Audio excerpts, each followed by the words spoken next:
বুদ্ধং শরণং গচ্ছামি, ধর্মং শরণং গচ্ছামি।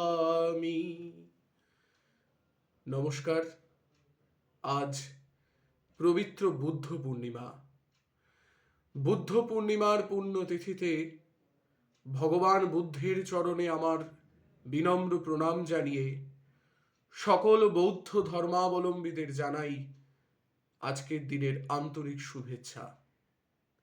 আজ সকালে ভগবান গৌতম বুদ্ধকে নিয়ে একটি ছোট গল্প, ভারী চমৎকার একটি ছোট গল্প পড়ছিলাম। সেই গল্পটি আপনাদের সাথে ভাগ করে নিচ্ছি। অঙ্গুলিমালা নামে একজন ভয়ঙ্কর ডাকাত ছিলেন ভগবান বুদ্ধের সময়।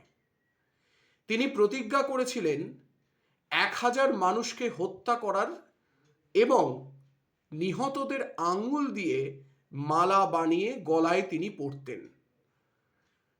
একবার ভগবান বুদ্ধ যখন সেই বনের পথ দিয়ে যাচ্ছিলেন, অঙ্গুলিমালা তাকে আক্রমণ করতে তেড়ে আসে। বুদ্ধের অদ্ভুত শান্ত ভাব দেখে সে হকচকিয়ে যায়। বুদ্ধ তাকে বললেন, আমি তো থেমেছি, হিংসা ত্যাগ করেছি, কিন্তু তুমি কবে থামবে? বুদ্ধের বাণীতে অঙ্গুলিমালার জীবন আমূল বদলে যায়। সে তাঁর পায়ে লুটিয়ে পড়ে এবং বৌদ্ধ সন্ন্যাসী হয়ে তার অন্যতম প্রধান শিষ্যে তিনি পরিণত হয়।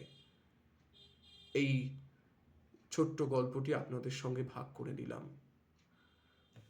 ধন্যবাদ।